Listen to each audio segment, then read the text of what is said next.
భగవద్గీత ప్రయాణం అంతా కూడా ఈ అతీంద్రియ శక్తి ఏదైతే ఉందో మొత్తం కర్మంతా అర్థమవుతుంది. అన్నానికి తినేవాడు యజ్ఞమే, ఆకలికి అన్నం యజ్ఞమే, తీర్చుకునేవాడికి ఆకలి అన్నం కూడా యజ్ఞమే.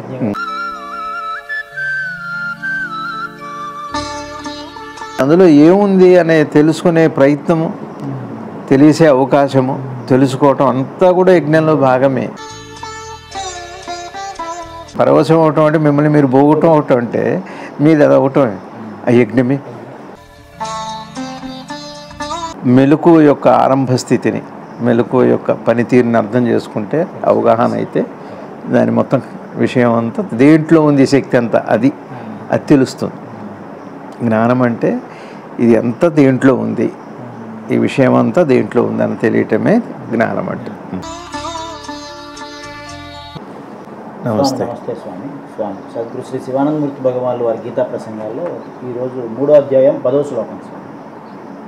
కృష్ణ పరమాత్మ పూర్వము బ్రహ్మదేవుడు యజ్ఞములతో కూడా మనుజులను సృజించి ఆ యజ్ఞములచే మీరు అభివృద్ధిని పొందండి అని మీ అభిష్టములను నెరవేర్చుకునుగాక అని వారితో పలికిరి. గురుదేవులు చెప్తున్నారు. ప్రజాపతి రూపమైన బ్రహ్మరూపంలో పరమాత్మ తానే సృష్టించాడని అర్థం. ఏ కోరికలు ఉన్నా యజ్ఞం చేసి తీర్చుకోండి అన్నాడు. కోరిక ఒకటి పెట్టినప్పుడు అది తీర్చుకునే మార్గం కూడా ఏర్పాటు చేశారు. ఏ కర్మ అయినా ఫలప్రదం కావాలంటే ఒక అతీంద్రియ శక్తి సహాయం కావాలి. ఆ అతీంద్రియ శక్తినే యజ్ఞం అన్నారు. అది ఇష్టదేవతారాధన కావచ్చు, ధ్యానం కావచ్చు, పూజ కావచ్చు, నిష్ట కావచ్చు, దానం కావచ్చు, వ్రతాలు కావచ్చు. ఏ ఫలము కోరి ఒక కర్మ చేస్తున్నామో ఆ ఫలాన్ని ఇచ్చే శక్తి మరొకటి ఉన్నది, దాన్ని ఆరాధించడం పేరు యజ్ఞం. అట్టి యజ్ఞములు ఆయన సృష్టించాడని అర్థం చేసుకోవాలి.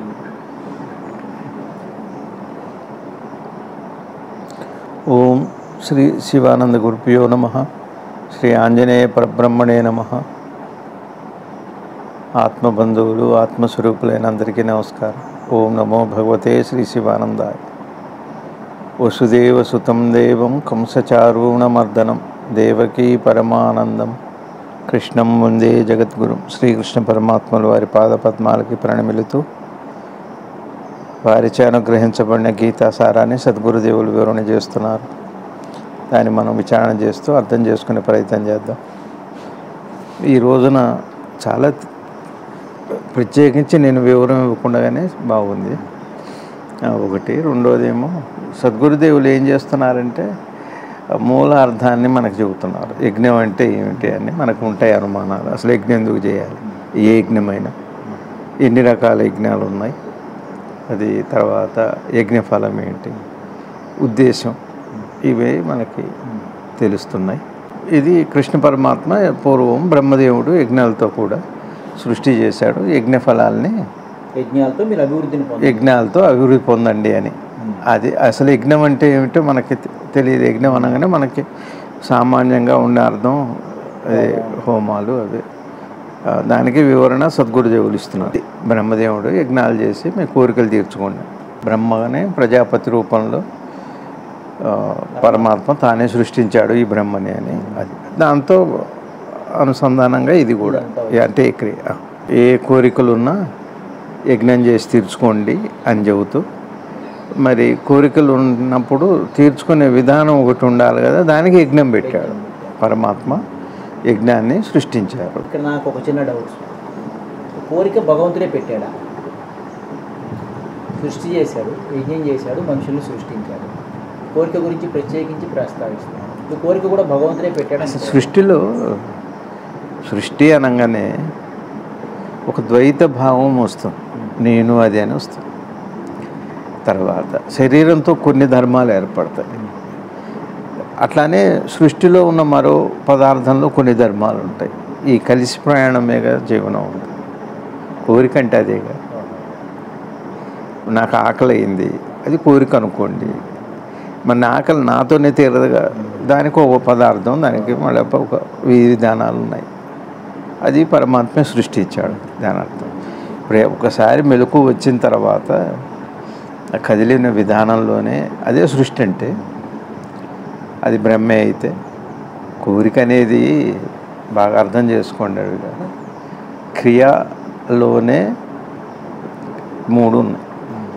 క్రియలోనే అంటే అనుభవము, అనుభవపరుడు, అనుభోక్త అనే మూడు ఉన్నాయిగా. ఆ మూడే కోరిక అంటే. కోరిక అనేది ఒక వ్యక్తిగతమైన మనసుకు సంబంధించిన విషయం కాదు, ఒక మనసుకు సంబంధించిన విషయం కాదు. క్రియలో కర్తృత్వము, భోక్తృత్వము, అది అనుభవపరుడు ఉన్నాడు, అనుభవం ఉంది, అనుభోక్త అనుభవాన్ని ఇచ్చేది, అనుభోక్త, అనుభవపరుడు, మూడు ఉన్నాయిగా. నేనున్న, అన్నం ఉంది, అన్నం వల్ల వచ్చే ఫలం ఒకటి ఉంది, మూడు ఉన్నాయి. అట్లానే దీని పేరు ఇదంతా కలిపి కోరిక.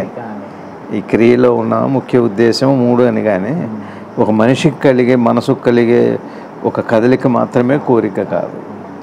కదలికలోనే మూడు ఉంటాయి అంతే. తెలుసో తెలియకో మూడు ఉంటాయి. రక్తము, ప్రసరణ, దానివల్ల ఏమవుతుంది? ఆరోగ్యం ఉంటుంది. ఎవరికి అనేది ఒకటి, రక్తం ఒకటి, ప్రసరణ ఒకటి. రక్త ప్రసరణ, రక్తం యొక్క ప్రసరణ కోరిక అనుకోండి. దాని నుంచి వచ్చే ఫలం కూడా కోరిక అనుకోండి. దాన్ని పొందుతున్న వాడు కూడా కోరిక. మూడు క్రియలోనే ఉన్నాయిగా. క్రియ అనే కర్మ అనే విషయంలోనే కోరిక. దీని మూడింటిని కలిపితే కోరికే అనాలి. కాబట్టి మనం ఏం చేస్తున్నామంటే వ్యవహారికంగా, వ్యక్తిగతంగా కేవలం మనసుకి ఒక దాని మీద కలిగిన దాన్ని మాత్రమే కోరిక అంటున్నాం. కలిగిన దాన్ని తీర్చటం, తీరటం, ఈ మూడు అందులో భాగమే. ఇక్కడ సద్గురుదేవులు ఏమంటున్నారంటే, ఏ కర్మ అయినా మనకి ఫలవంతం అవ్వాలి అంటే ఒక అతీంద్రియ శక్తి. అతీంద్రియ శక్తి అంటే ఇప్పుడు ఆకలి అయింది, ఆకలి అయితే అన్నం తినాలి. అన్నం తింటే ఏమవుతుంది? ఆకలి తీరుతుంది. ఆకలి తీర్చే గుణం మరి అన్నంలో ఉండాలి కదా. అట్లానే మరేదో కర్మ ద్వారా ఆ విషయానికి తగ్గట్టుగా దాని మీద ఆధారపడినప్పుడు ఆ కనపడని అతీంద్రియ ఒక శక్తిని మనం అతీంద్రియ శక్తి అంటాం. మన ఇంద్రియాల కంటే వ్యక్తిగతానికి అతీతమైంది. ఇంద్రియాలు అంటే నీ వ్యక్తిగతానికి ఆ పరిధికి ఆవలుండి సహాయం చేసే శక్తి దాంట్లో కూడా ఉండాలి. అందుకని జ్ఞానులు ఏం చెబుతారంటే, ఇప్పుడు కర్పూరం ఉందనుకోండి, అగ్గిపుల్లతో వెలిగిస్తాం. వెలిగించే శక్తి దేనికి ఉంది? అగ్గిపుల్లకు ఉంది. వెలిగే శక్తి దేనికి ఉంది? దాన్ని వినియోగించుకునే శక్తి ఎక్కడుంది? ఇదంతా కలిపి కోరికలో భాగమే, కర్మలో భాగమే. ఇక ఇదంతా అతీంద్రియ శక్తి. అతీంద్రియము ఎందుకుంది? మంటలో కర్పూరాన్ని వెలిగించే శక్తి అది మీకు తెలియదు. కర్పూరంలో వెలిగే శక్తి ఎక్కడి నుంచి వచ్చింది మీకు తెలియదు. మీరు ఎలా చూడగలుగుతున్నారు, ఈ విషయాన్ని గ్రహించగలుగుతున్నారు మనకి తెలియదు. తెలుసుకోవటమే జ్ఞానం అంటే. తెలుసుకోవచ్చు అంటే ఎట తెలుసుకోవచ్చు? మెలకువ యొక్క ఆరంభ స్థితిని, మెలకువ యొక్క పనితీరుని అర్థం చేసుకుంటే, అవగాహన అయితే దాని మొత్తం విషయం అంతా దేంట్లో ఉంది శక్తి అంతా అది తెలుస్తుంది. జ్ఞానం అంటే ఇది అంతా దేంట్లో ఉంది, ఈ విషయం అంతా దేంట్లో ఉందని తెలియటమే జ్ఞానం అంటే. ఆ అతీంద్రియ శక్తిని యజ్ఞము అని దేన్ని అన్నారు అంటే, నువ్వు చేసేది కాదు. నీకు ఏ ఫలాన్ని అయితే ఆ దాంట్లో ఉండి వస్తుందో, ఇప్పుడు ఉదాహరణకి నీటిలో దాహం తీర్చే గుణం ఉంది, అన్నంలో ఆకలి తీర్చే గుణం ఉంది. ఆ ఆకలి తీర్చే శక్తి ఏదైతే ఉందో అది అతీంద్రియమైంది. ఆ శక్తికి యజ్ఞము అని పేరు. అందులో ఉన్న శక్తి యజ్ఞం. కానీ మనం అంత నెయ్యి తీసి అంత మంటలో వేస్తే అది కాదు. అది ఎంత అద్భుతమైంది. నిన్ను యజ్ఞము అనే మాట భగవాన్ గురువు గారు ఏం చెబుతున్నారంటే, మీరు అన్నం తిన్నారు, అన్నం తిన్నా కడుపు నిండింది, అన్నంలో ఆకలి తీర్చే గుణం ఉంది, అది యజ్ఞమే. కానీ ఇప్పుడు అన్నానికి నీతో కలిసినప్పుడు దానికి యజ్ఞమేగా. తినేవాడికి, అన్నానికి తినేవాడు యజ్ఞమే. ఆకలికి అన్నం యజ్ఞమే, ఆకలికి అన్నం యజ్ఞమే, అన్నానికి ఆకలి యజ్ఞమే, తీర్చుకునేవాడికి ఆకలి అన్నం కూడా యజ్ఞమే. చిత్రమైంది అది. ఆకలి లేకపోతే మీరు తింటారా? హరించుకుంటారు. అసలు ఎక్కడికక్కడికి ప్రతి కదలికలో అంతర్లీనంగా ఒక అతీంద్రియ శక్తి ఉంది. గారు మొత్తం కలిపి శక్తి. ఆ శక్తి ఎవరో కాదు, నువ్వే. అది నేను పోతే అర్థమవుతుంది, నేనుండగా అర్థం కాదు. అందుకే ఈ భగవద్గీత ప్రయాణం అంతా కూడా ఈ అతీంద్రియ శక్తి ఏదైతే ఉందో మొత్తం కర్మంతా అర్థమవుతుంది. కోరికంటే అది. మనం చేసుకునే పూజ కూడా యజ్ఞమే. మనం చేసుకునే ధ్యానం అనేది అయితే అంటే మనసుని కేవలం ఒక దాని మీదనే మరేది లేక దాంతో లయం చేసే విధానం కూడా యజ్ఞమే. ఇక్కడ యజ్ఞం అంటే అర్థం ఏమిటి? ఉదాహరణకి నేనెవరో నాకు తెలియాలి ఒక ప్రశ్న, తెలిసే అవకాశం లేకపోతే తెలుస్తుంది కాబట్టి ఇది యజ్ఞమే. అందుకని ధ్యానం కూడా యజ్ఞం. ఎందుకు యజ్ఞమైంది అంటే నువ్వు తెలుసుకునే ప్రయత్నం ఉంది, తెలుసుకునే అవకాశం కూడా పరమాత్మ పెట్టాడు. అది అతీంద్రియ శక్తి. అది నీకు అర్థం కాదు, నీ బుద్ధికి నీకు అర్థం కాదు. అందుకని యజ్ఞమే. దానం ఎవరికన్నా ఏదన్నా ఇస్తే పశుపక్షాదులకి, ఇప్పుడు మనం జీవకారుణ్యం అంటాం, ఇక రకరకాలుగా ఏ పేరుతో కూడా అది వాగ్దానం కావచ్చు, అన్నదానం కావచ్చు, ఏ దానమైనా. దానము అంటే నీకు నువ్వు ఇవ్వటమే కాదు, తన శక్తి తనకి ఇతరులకు ఇవ్వటం కూడా. ఇప్పుడు అన్నం తన శక్తినిచ్చి నీ ఆకలి తీరుస్తుంది, అది అన్నం నీకు దానం చేయటమే. అన్నదానము అంటే అన్నం నీ ఆకలి తీర్చడానికి అన్నంలో ఉన్న శక్తి దానమే రవి కదా, యజ్ఞమే. దానం అంటే మనం ఇవ్వటమే, అది తెలుసుకుంటే ధ్యానం జ్ఞానమే. కాబట్టి దానం కూడా యజ్ఞమే. అద్భుతమైనప్పుడు అంటే అదే అద్భుతంగా ఉందండి. దానము అంటే నిష్ట.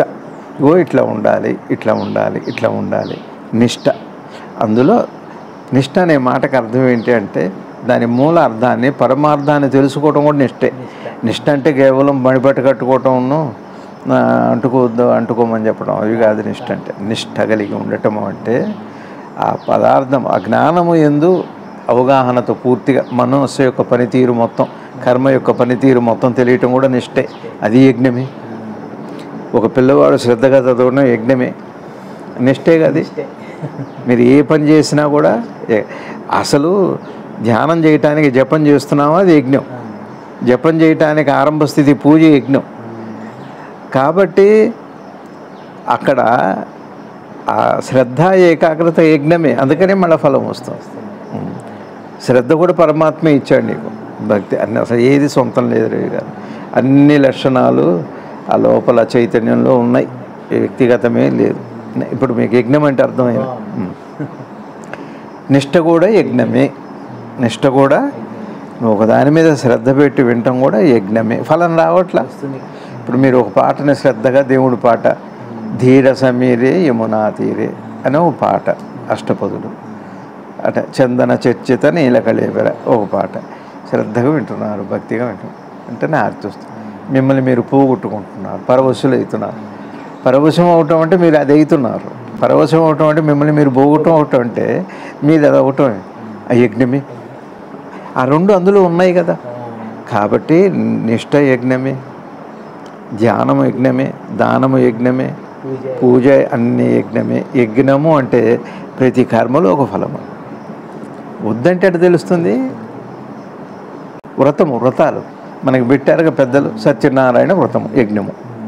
శ్రద్ధగా కథ వినాలి, అందుకనే అనమంటారు.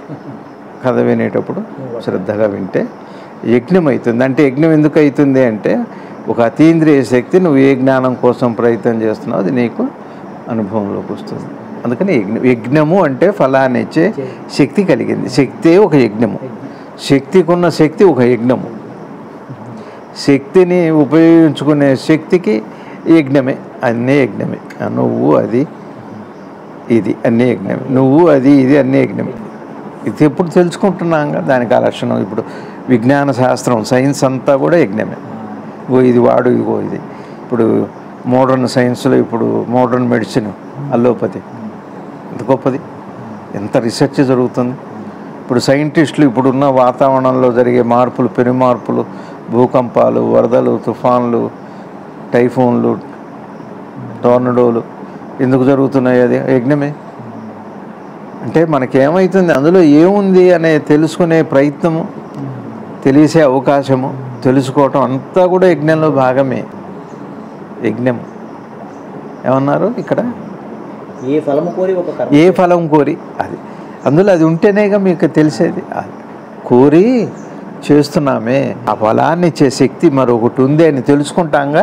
తెలుసుకున్నాక ప్రయాణానికి అసలు అప్పుడు ఇచ్చే వస్తుంది. ఉందని తెలిస్తేనే. ఇప్పుడు మనందరం ఇంతమంది పరమాత్మను నమ్ముతున్నాము అని అంటే ఉందనే కదా.